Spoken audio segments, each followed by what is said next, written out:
At 11:23 p.m. on a cold December night, while most of Britain slept unaware, King Charles III picked up a pen and quietly changed the future of the monarchy. There was no emergency broadcast, no crowds outside palace gates, no breaking news banners flashing across television screens. And yet, by the time dawn arrived, the line of succession no longer functioned the way it had for nearly a century. What forced the king's hand wasn't scandal, rebellion, or pressure from Parliament.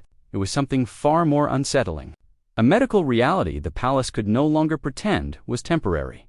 The signing took place inside Clarence House, in a room chosen not for spectacle, but for privacy. The blue drawing room was quiet, warm, almost intimate, lit by soft lamps and the faint glow of history hanging on its walls. Outside, London rested under December cold. Inside, a small circle of witnesses stood in near silence as Charles leaned forward and signed his name with deliberate care. Across from him sat Prince William, waiting his turn, shoulders tense, expression carefully controlled. There were no smiles, no toasts, no sense of celebration. This was not a moment of triumph. It was preparation. Those present understood what most of the world did not. This was not an abdication. It was not a declaration of incapacity. It was something entirely new. A king choosing, voluntarily, to limit his own power in order to protect the crown from future chaos. When the signatures were complete and the official seal pressed into wax, the room remained silent. History had just shifted, but quietly, almost gently, and the reason why would not be obvious at first.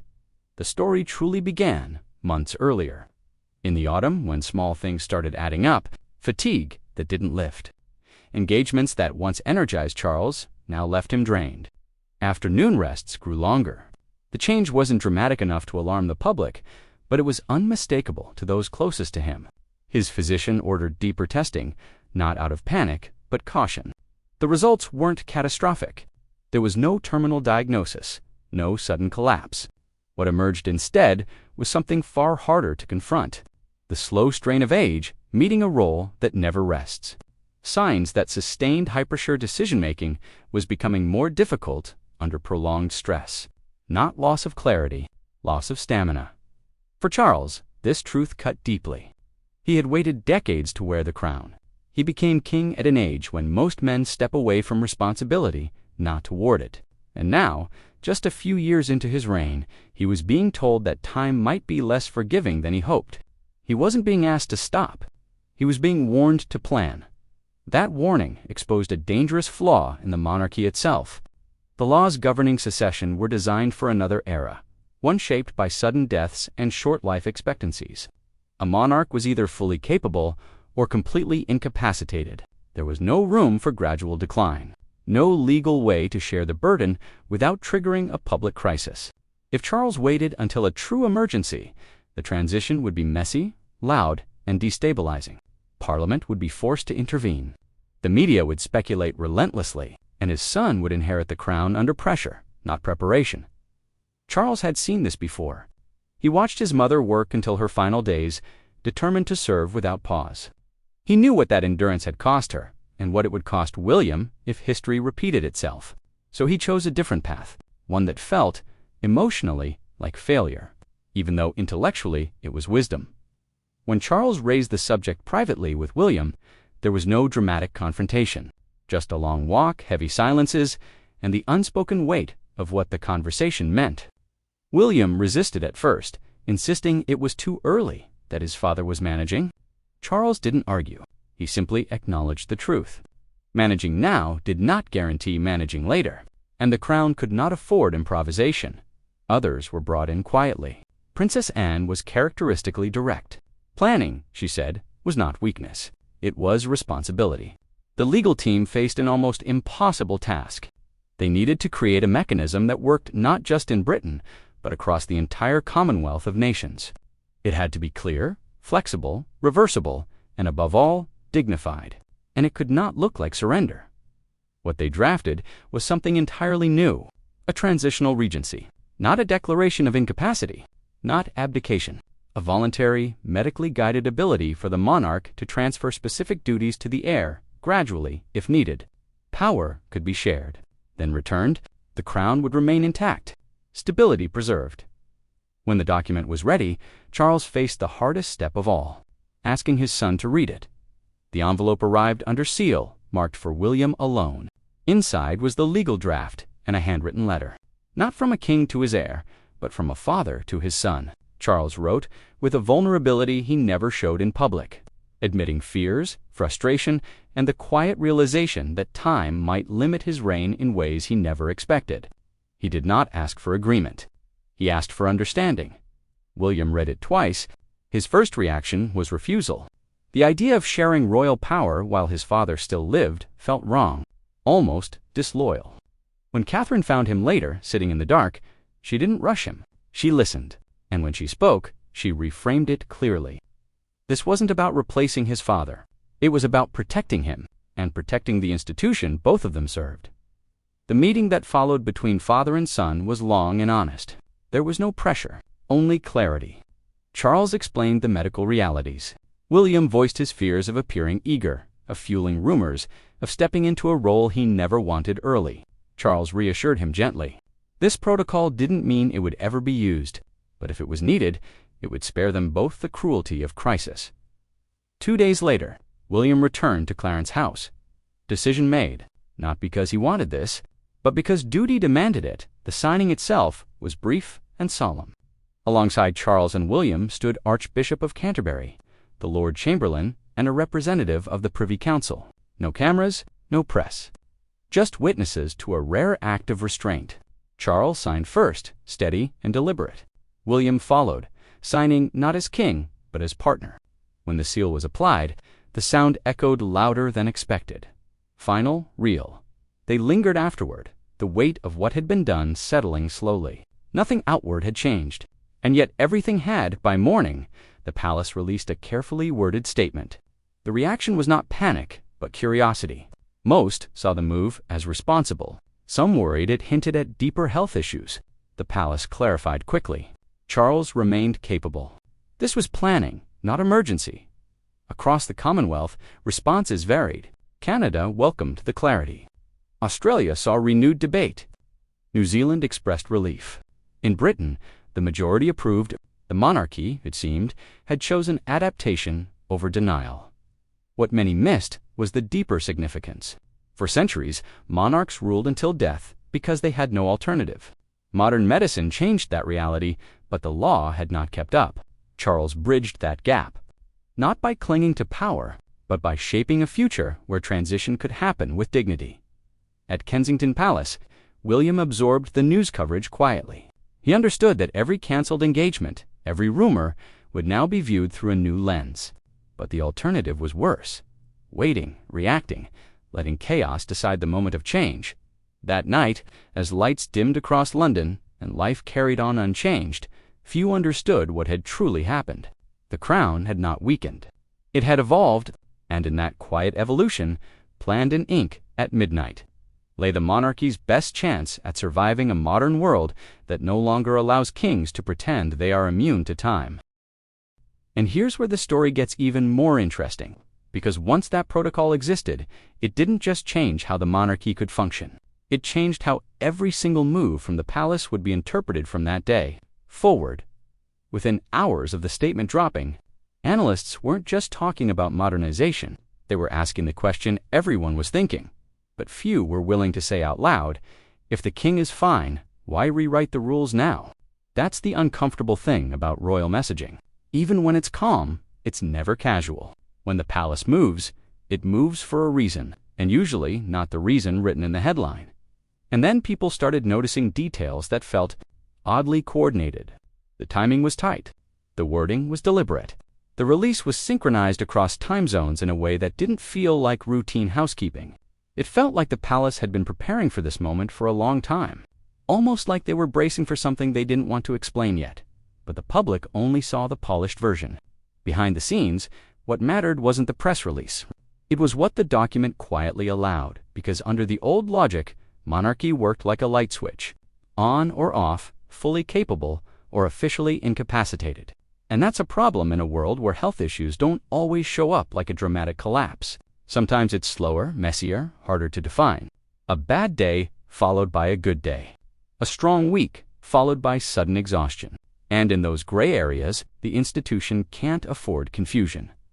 That's why this protocol was so smart and so unsettling at the same time. It didn't just plan for an emergency. It planned for the possibility of a long, quiet shift that the public would feel before they could name it. The kind of shift you can't put in a headline without sparking rumors, panic, or constant speculation. And it created a new reality.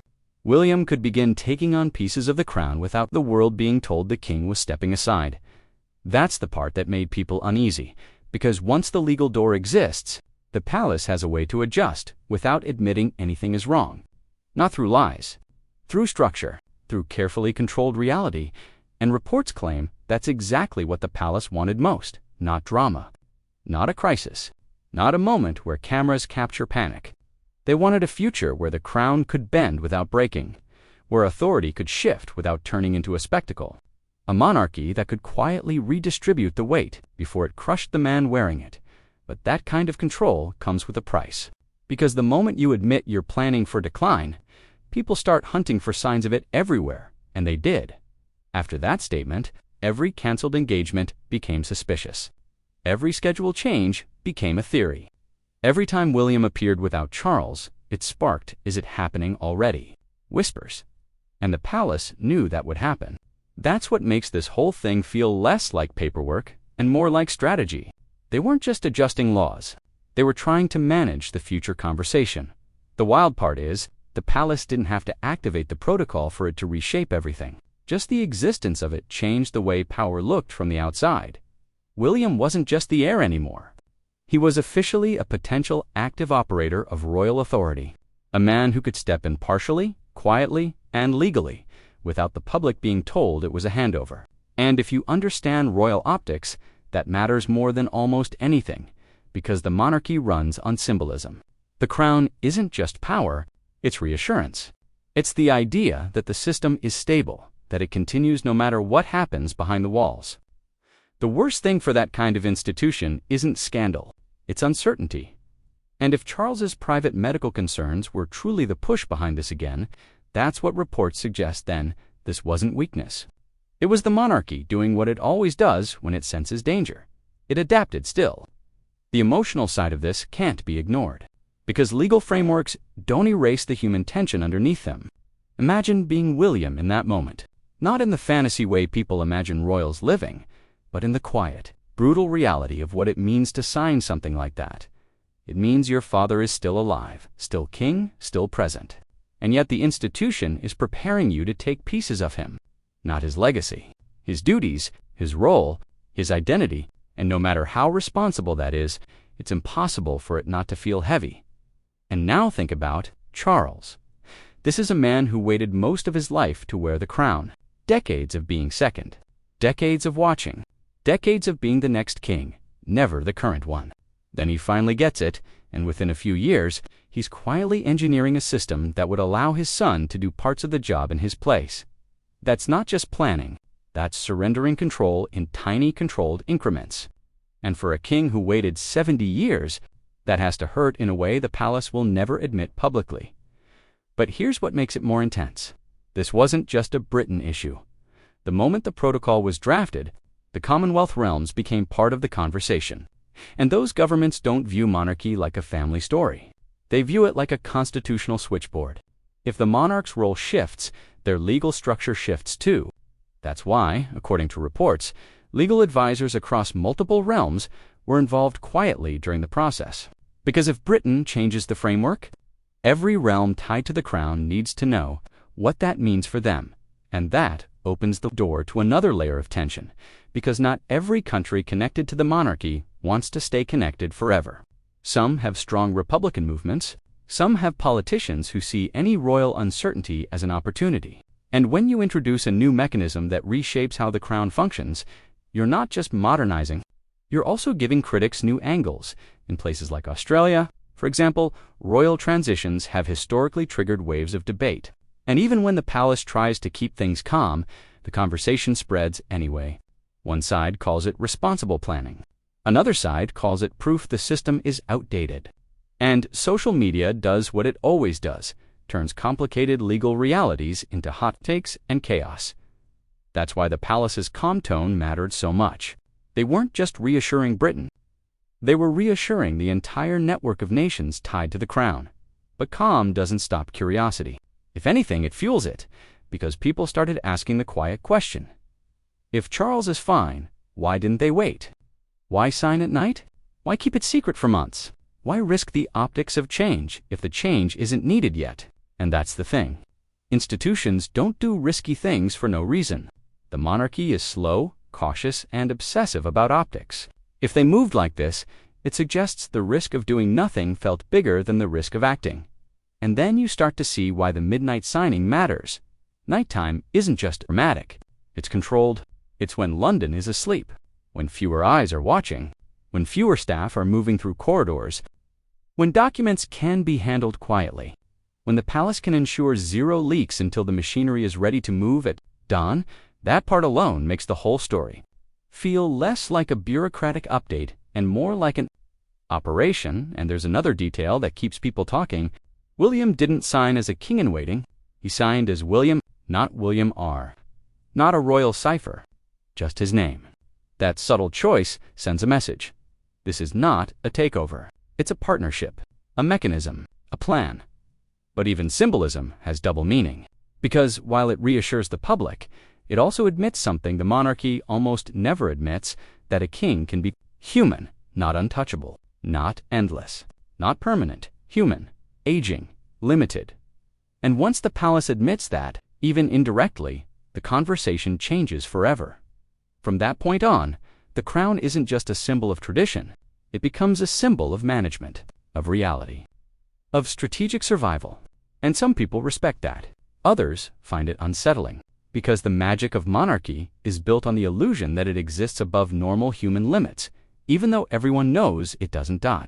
So the question becomes, what happens next? If the protocol is never used, it sits in a vault as a just-in-case. A piece of legal infrastructure the monarchy hopes stays theoretical, but if it is used impartially, it changes the dynamic overnight. Suddenly, William isn't just supporting his father. He's operating parts of the crown, and then every appearance, every absence, every schedule shift becomes a puzzle the public tries to solve. That's the trap of transparency. It protects stability, but it also creates a new kind of obsession. And here's the most ironic part of all. By trying to prevent a future crisis, the monarchy may have created a permanent atmosphere of speculation. Because now people aren't just watching Charles. They're watching for the moment the protocol becomes real. And when institutions know they're being watched like that, they become even more controlled, even more scripted, even more careful, which makes the public trust feel less organic, more manufactured. But maybe that's exactly what modern monarchy is. Not a fairy tale, not a family drama, a machine designed to keep running no matter what happens to the person inside it. And that's why this story hits so hard. Not because it's about a signature, but because it's about what the signature represents: a king confronting time, a son stepping closer to the crown before he's ready, and an institution quietly rewriting its own rules just to survive the next decade.